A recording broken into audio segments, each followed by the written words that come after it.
성령과 피로서 거듭나니 이 세상에서 내 영혼이 하늘의 영광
12월 18일 주일 밤 예배를 시작하도록 하겠습니다.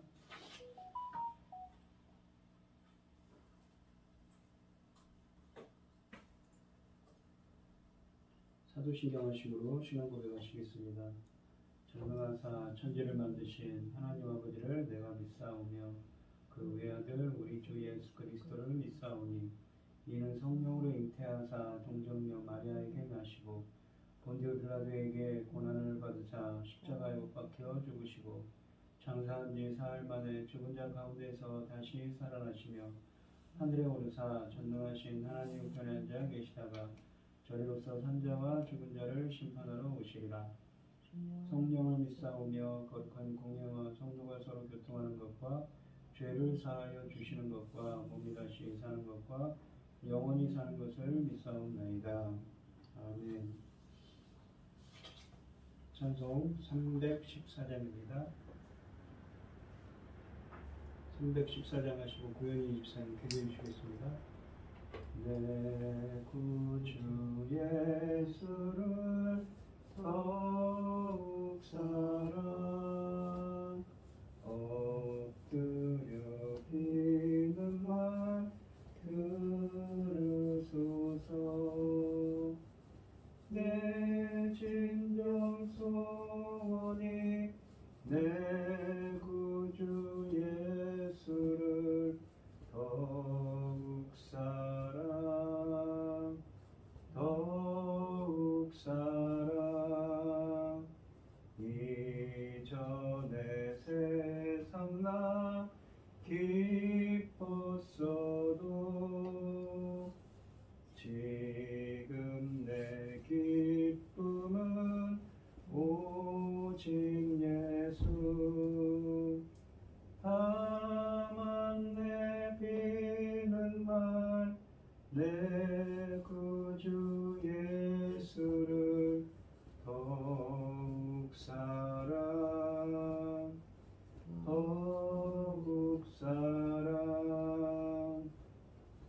이곳일세 다만 내 비는 말 내 구주 예수를 더욱 사랑 더욱 사랑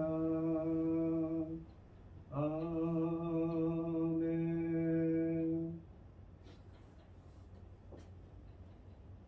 여호와는 긍휼이 많으시고 은혜로우시며 노하기를 더디하시고 인자하심이 풍부하시도다. 아버지가 자식을 긍휼히 여김같이 여호와께서는 자기를 경외하는 자를 긍휼히 여기시나니 이는 그가 우리의 체질을 아시며 우리가 먼지 본인을 기억하시니로다.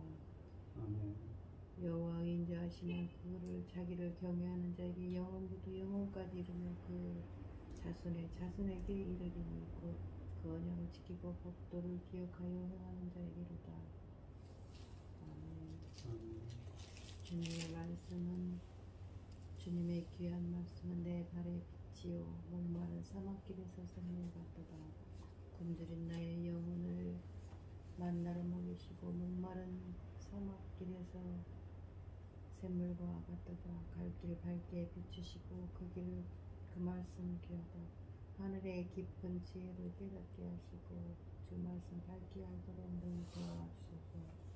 전지 만물을 지으신 전능하신 하나님 아버지, 어리석고 보잘것없는 저희를 자녀 삼으시고 아버지의 사랑 가운데 살게 하시며 감사드립니다. 어지럽고 복잡한 이 세상에서도 이 시간 하나님께 예배드릴 수 있도록 인도하시니 감사합니다. 아멘. 전능하신 하나님 아버지, 저희 나라를 지켜주시옵소서. 아버지, 저희 나라를 제사장 나라까지 삼아주셨는데 아버지는 저희들이 지키지 못했습니다. 아버지 용서하여 주시옵시고 악한 영들로부터 아버지 우리나라를 구출하여 주시옵소서. 전능하신 하나님 아버지, 천금 같은 제사장 나라 하나님을 감당하지 못하여 어떻게 되겠습니까? 아버지 도와주시옵소서. 잘 감당하고 아버지한테 갈 수 있도록 도와주시옵소서. 거기에 또 지금은 하나님께서 아버지 하나님 지켜보시고 기뻐 받으시려고 열매 거둘 새 시대를 열고 계십니다. 아버지 정금 같은 그 열매들이 아버지 하나님 천금 같은 귀한 열매 거둘 말씀으로 아버지 잘 다듬어져서 잘 아버지 정리되어서 하나님 받으시기 힘좋도록 잘할 수 있도록 도와주시고 전능하신 하나님 아버지 강단에서 아버지 열매 거둘 말씀을 아버지 하나님 지금 열리고 전하고 있습니다. 아버지 하나님 이 말씀으로 말미암아 아버지께서 받으실 그리스도의 신부들이 넉넉히 나올 수 있도록 도와주시옵소서. 사랑하는 내 아버지 거룩하신 하나님, 어리석은 저희를 늘 사랑하여 주시며 감사드립니다. 저희 나라를 아버지 하나님께 아버지 드릴 수 있도록 제사장 나라 사명 감당할 수 있도록 도와주시옵소서. 이 모든 말씀 억만 죄악 가운데서 우리를 구원해 주신 예수 그리스도 이름으로 기도드리옵나이다. 아멘. 오늘 함께 하실 하나님의 말씀은 고린도전서 10장 14절로 22절 말씀입니다. 10장 14절로 22절 말씀입니다. 교독을 하겠습니다. 제가 먼저 읽겠습니다. 그런즉 내 사랑하는 자들아 우상 숭배하는 일을 피하라. 나는 지혜 있는 자들에게 말하고 하지 않으니 너희는 내가 이르는 말 스스로 판단하라. 우리가 축복하는 바 축복의 자는 그리스도의 피에 참여함이 아니며 우리가 떼는 떡은 그리스도의 몸에 참여함이 아니냐. 떡이 하나요 마는 우리가 한 몸이며 우리가 다 한 떡에 참여하니라. 육신을 따라 난 이스라엘을 보라. 제물을 먹는 자들이 제단에 참여하는 자들이 아니냐. 그런데 내가 무엇을 말하느냐. 우상 제물은 무엇이며 우상은 무엇이냐. 무릇 이방인이 제사하는 것은 귀신에게 하는 것이요 하나님께 제사하는 것이 아니니 나는 너희가 귀신과 교제하는 자가 되기를 원하지 아니하노라. 너희가 주 잔과 귀신의 잔을 겸하여 마시지 못하고 주의 식탁과 귀신의 식탁에 겸하여서 참여하지 못하리라. 그러면 우리가 주를 노여워하시게 하겠느냐. 우리가 주보다 강한 자냐. 아멘. 찬송가 455장입니다. 주님의 마음을 본받는 자, 그 마음의 평강이 찾아오면 험악한 세상을 이기림이 하늘로부터 임함이로다. 주님의 마음 본받아 살면서 그 거룩하심 나도 이루리.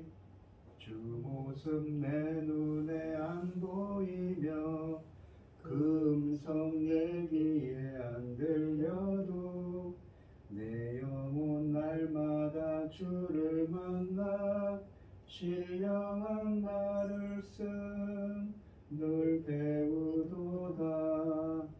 주님의 마음 본받아 살면서 그 거룩하심 나도 이루리.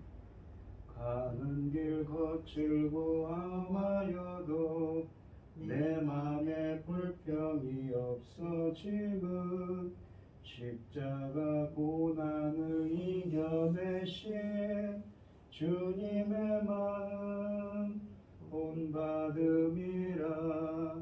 주님의 마음 본받아 살면서 그 거룩하심 나도 이루리.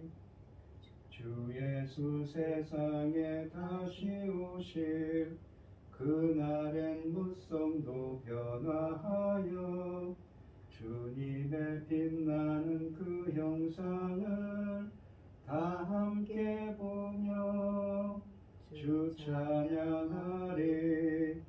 주님의 마음 본받아 살면서 그 거룩하심 나도 이루리.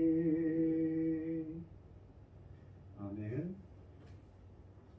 오늘 본문 말씀의 제목은 우상 숭배에 대한 경고입니다. 이 고린도전서 8장 4절로 6절에 보시면 우상 제물을 먹는 문제에는 관대하고 융통적이었던 이 바울이 고린도의 이교적 분위기 속에서 우상의 제사에 참여하는 문제는 단호하게 금지하고 있습니다. 하나님과 귀신을 동시에 섬길 수 없는 것처럼 이방인의 제사에 참여하는 것은 우상 숭배가 된다는 것입니다.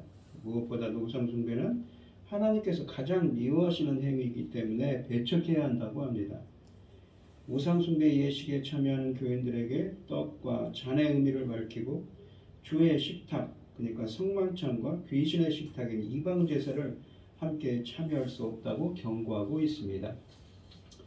14절로 15절 말씀을 보시면 그런즉 내 사랑하는 자들아 우상 숭배하는 일을 피하라.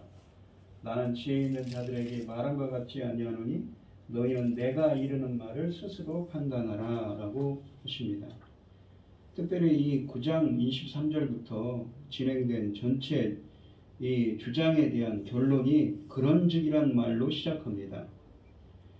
이 지난 시간에 10장 1절로 13절 말씀에서 구약의 출애굽 사건을 성령 세례로 설명하면서 광야에서 출애굽 32장의 우상 숭배와 불순종의 사건들로 지고 간 일을 언급하면서 12절에서 3절로 생각하는 자는 넘어질까 조심하라고 합니다. 바울의 사랑하는 형제들과 자매들은 우상 숭배하는 일을 피해야 한다는 것이지요. 앞에서 바울은 수신자들에게 음행을 피하라고 6장 18절에서 말했습니다. 이제 고린도 교인들의 다른 큰 문제를 다룹니다. 우상 숭배는 우상의 신전에서 우상에 바쳐진 음식을 먹는 것입니다. 또한 신자들이 우상에 바쳐진 음식을 알면서도 먹을 때 존재합니다. 바울은 고린도 교인들의 선한 뜻과 영적 지혜에 호소합니다. 어떤 사람들은 자신들의 지혜에 대한 말이 이 모순적이고 또는 냉소적이라고 생각하지만 문맥은 그렇게 보이지는 않습니다. 왜냐하면 바울은 고린도 교인들이 이 상황을 스스로 평가하도록 격려하기 때문이지요. 고린도 교인들이 이 분명하게 인식해야 할 사실이 있습니다. 그것은 우상을 숭배하던 예전의 삶의 한쪽 발을 여전히 담그고 있을 경우에 다시 죄로 돌아갈 소지가 다분하다는 것입니다. 이보다 훨씬 더 지혜로운 방법은 바로 우상 숭배하는 일을 피하는 것입니다. 성도 가운데 어떤 시험이든 다 견딜 수 있다고 자부할 수 있는 성도는 없습니다. 오히려 그런 교만은 시험에 넘어지는 지름길이 될 수 있다고 10장 12절에 말씀하십니다. 고린도 교인들은 과거에 우상 숭배에 빠져 있었기 때문에 어떤 시험이든 그곳에서 벗어나는 것이 상책이라는 것을 깨닫는 지혜가 필요합니다. 신자들이 우상에서 제물로 바쳐진 음식들로 차린 잔치에 참여하는 것은 결코 지혜로운 처사가 아니었습니다. 그것을 계기로 다시 예전의 죄악들로 돌아갈 수 있는 여지가 다분했기 때문이었습니다. 설사 어떤 사람이 그런 시험에 강하게 대처했다 할지라도 그 사람보다 믿음이 약한 사람에게는 그 일이 걸림돌이 될 수 있습니다. 그리고 실제로 그 시험에 강하지 못한 사람들에게는 우상 숭배로 되돌아가는 계기가 되기도 했습니다. 그들은 지혜 있는 자들이었기 때문에 바울은 자신이 말한 내용을 그들이 판단할 수 있을 거라고 믿었고 또 그것이 행동을 위한 최선의 방책이라는 것을 그들이 인식할 수 있을 거라고 확신했습니다. 이 16절 말씀을 보시면 우리가 축복하는 바 축복의 자는 그리스도의 피에 참여함이 아니며 우리가 떼는 떡은 그리스도의 몸에 참여함이 아니냐. 그리스도의 피, 축복의 잔, 성찬식의 얘기죠. 떼는 떡은 그리스도의 몸에 참여함이 아니냐. 성찬식 얘기를 합니다. 바울은 이 구절을 하나의 예화로 삽입시켜 성찬에서 잔과 떡을 먹는 것이 그리스도의 피와 살에 참여하는 것이듯이 이방인의 신전 축제에 참여하는 것은 결국 우상을 섬기는 것과 다를 바 없음을 말함으로써 우상의 제물을 먹는 것과 신전의 축제에 참여하며 즐기는 것과는 엄청난 차이가 있음을 분명히 구분하고 있습니다. 축복의 잔이라는 표현이 있는데 유대교의 이 유월절 예식에 보시면 유월절 만찬에서 모두 4잔의 포도주를 마셨는데 그중 3번째 잔은 떡과 양고기를 나누어 먹은 후 이 3번째 잔을 마셨다고 합니다. 유대인들이 3번째 잔에 대해 감사하고 복을 빚고 포도주를 마셨던 관행에 기초하여 예수님께서도 최후의 만찬 때 포도잔에 대해 하나님께 감사하고 복을 빌었다고 합니다. 그래서 초대교회도 그들의 성만찬 때 그것을 관행으로 삼았는데 바울은 여기 이 잔을 축복의 잔이라고 지칭하고 있는 것입니다. 바울은 이 3번째 잔, 곧 축복의 잔은 그리스도의 피에 참여함을 의미한다고 말합니다. 그것은 주 예수께서 그의 최후의 만찬 때 이 잔을 이 고린도전서 11장 23절에서 이 잔은 나의 피로 세우는 새 언약이다. 또는 이것은 많은 사람을 위해서 흘리는 나의 언약의 피다라고 이 마가복음 14장 24절에서 말씀하시면서 임박한 자신의 죽음의 의미를 해설해 주신 것에서 기인하는 말씀입니다. 그리스도의 피는 그리스도의 속죄와 새 언약의 제사로서의 죽음을 의미하며 그것의 참여함, 그러니까 교제, 코이로니아를 의미합니다. 이 참여함은 포도주를 마심으로써 속죄와 새 언약 세움을 위한 그리스도의 죽음의 덕을 입어 죄가 용서되어 의로운 새 하나님의 백성이 되는 구원받음을 상징합니다.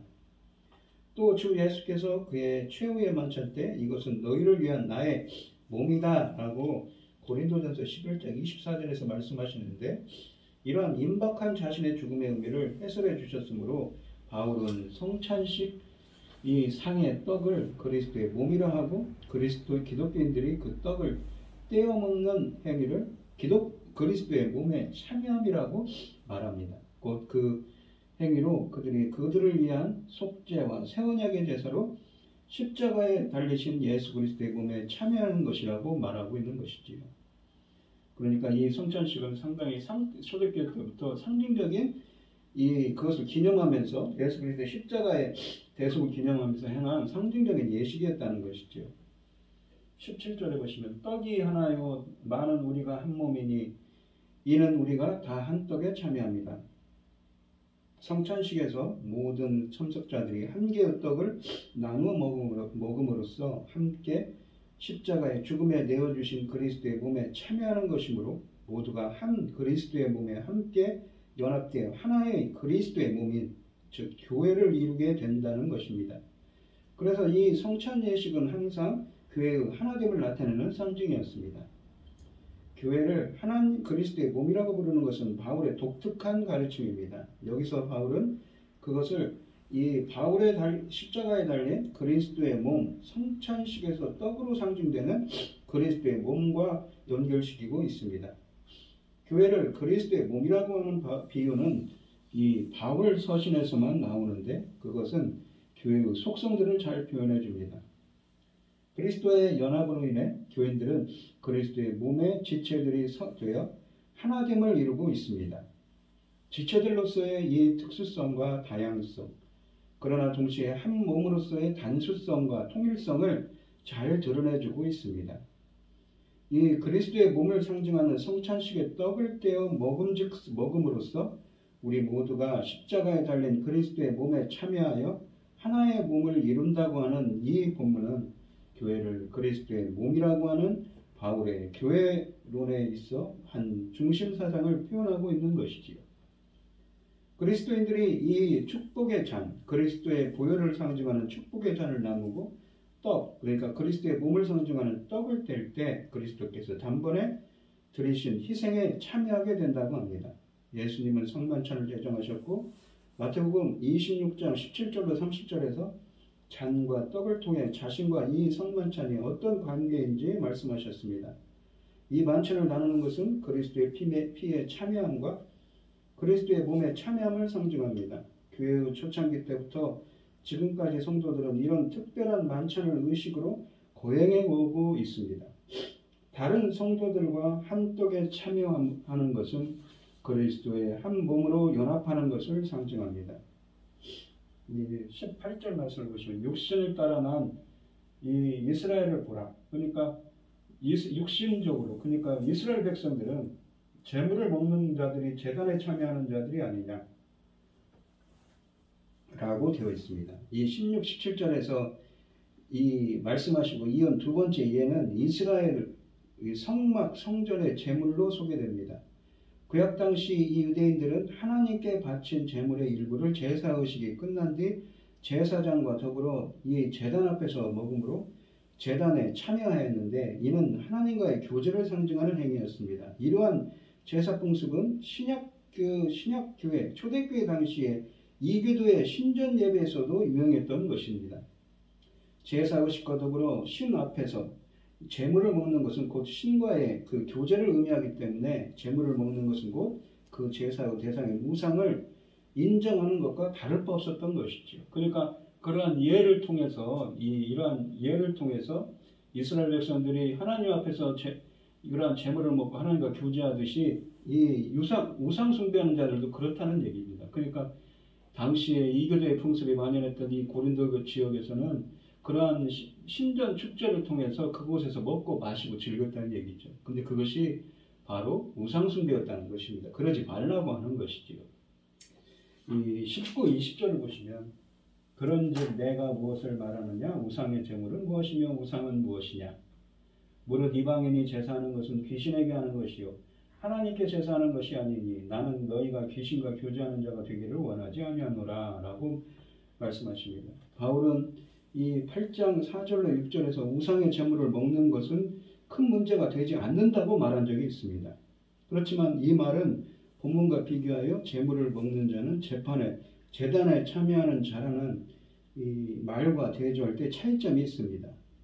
그래서 바울은 이 제기될지도 모르는 고린도 교인들의 반론을 사전에 막기 위해 본문의 앞부분에 언급한 말의 진위를 설명하고 있습니다. 즉 우상의 제물 그 자체는 아무것도 아니지만 이를 이교도의 신전의 축제 가운데서 먹는 것은 그들의 그 예배 의식을 하고 신전에 가서 그 축제 가운데 먹는 것은 우상을 인정하는 것과 같다는 것입니다. 그리고 그 우상과 교제한다는 의미죠. 영적으로. 우상 자체는 아무것도 아니고 그저 실체가 없는 이 목석에 불과한 것이지만 귀신들이 우상대에 숨어서 또는 우상을 이용해서 작용하는 것이 문제라는 것입니다. 귀신들이 그 자체로서는 목석에 불과한 우상을 이용하여 우상을 숭배하는 사람들에게 영향력을 행사하는 것입니다. 그러므로 바울은 우상에게 제사하는 것은 귀신들에게 제사하는 것이라고 말합니다. 기독교인으로서 이방인들의 우상 숭배 잔치에 참여하는 것은 스스로 귀신들의 영향력 아래 밀어넣고 귀신들과 교제하는 행위라는 것이지요. 바울은 고린도의 강한 자들을, 스스로 지혜 있다는 자들을 이 위험으로부터 보호하고자 했던 것입니다. 기독교인의 이 성만찬과 유대인의 제사는 모두 하나님과 그 의식에 참여하는 사람들 사이에 신비한 관계를 맺어주기 때문에 이것을 좀 더 확대해서 생각해보면 이교도들의 제사 의식에 참여하는 것은 이와 비슷한 신비한 연합을 맺는 일이 될 수가 있습니다.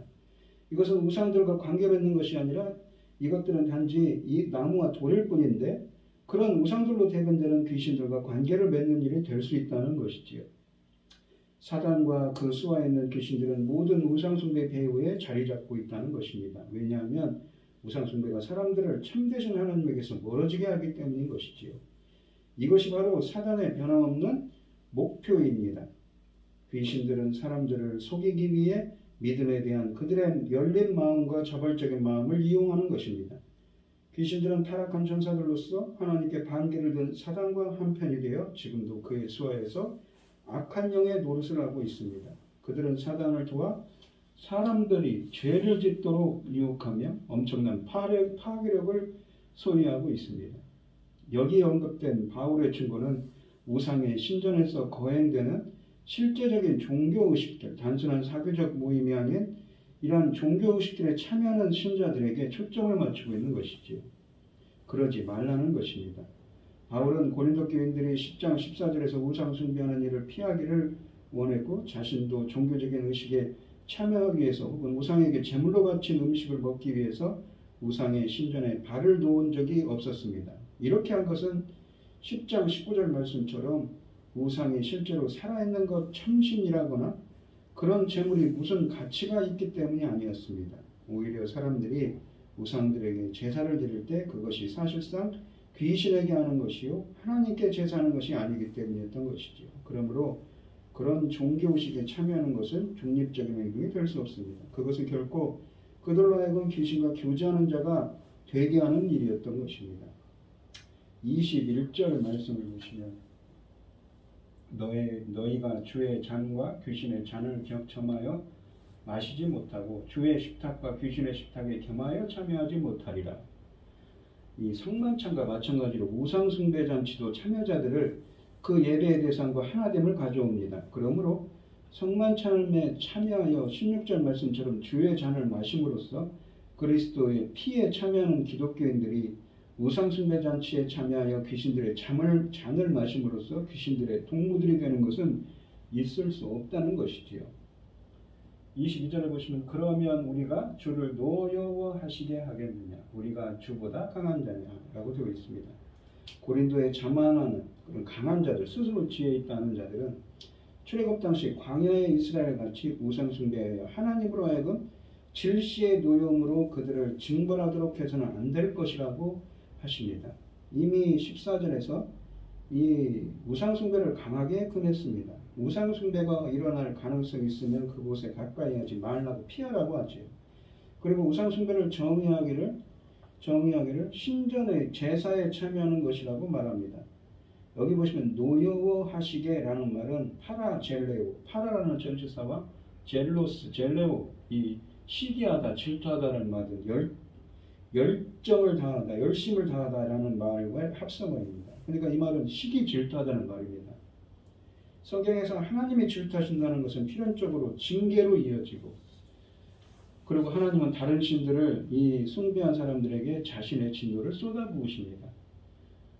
바울은 그들이 하나님보다 강하다고 생각하는지 물으면서 결론을 내립니다. 왜냐하면 구약에 익숙한 사람들은 주님의 질투가 진노와 심판을 일으킨다는 것을 알기 때문입니다. 그러므로 고린도에 있는 이 지식 있는 자들은 우상 숭배에서 벗어나고 우상의 신전에서 식사를 거부해야 합니다. 왜냐하면 주님께서 질투하시고 그들은 그분의 징벌을 받을 것이기 때문인 것이지요.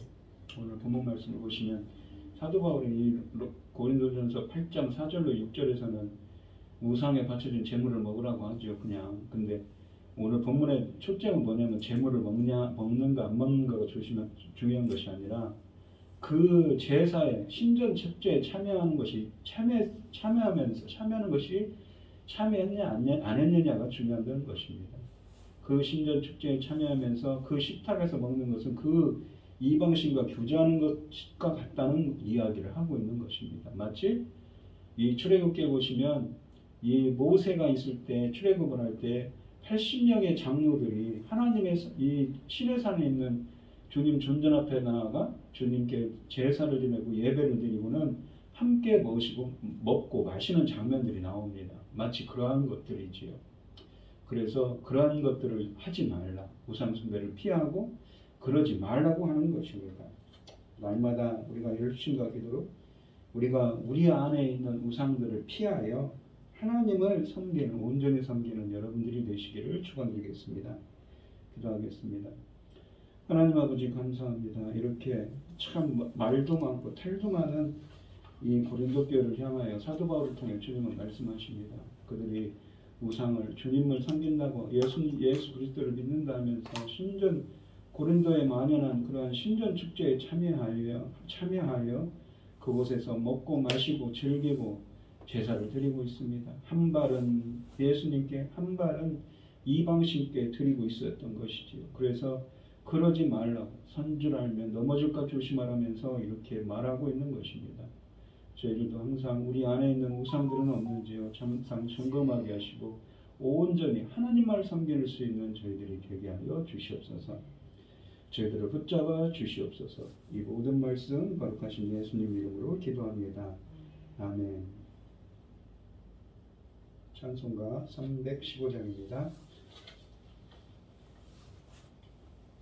내 주 되신 주를 참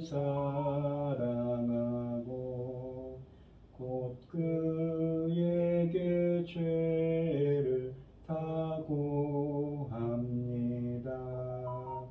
그 은혜를 주신 내 예수시니 이전보다 더욱 사랑합니다. 주 날 사랑하사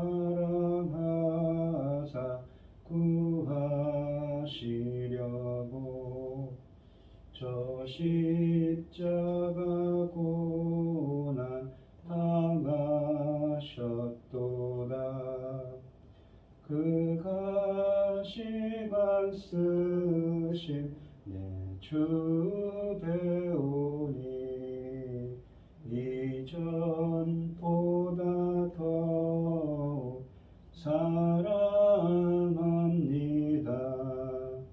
내 평생에 힘쓸 그 큰 의무는 주 예수의 덕을 늘 기림이라.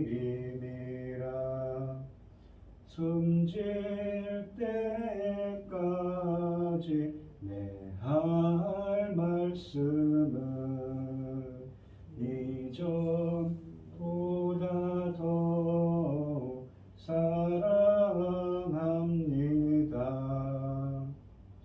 그 영광의 나라 나 들어가서 그 풍성한 은혜 늘 감사하리. 금별류관 쓰고 나 찬송할 말 이전보다 더욱 사랑합니다.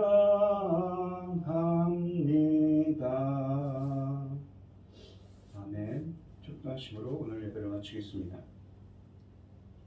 이제는 주 예수 그리스도의 은혜와 하나님의 극진하신 사랑과 성령의 교통하심이 성도들 머리머리 위에 이제로부터 영원히 함께 있을지어다. 아멘.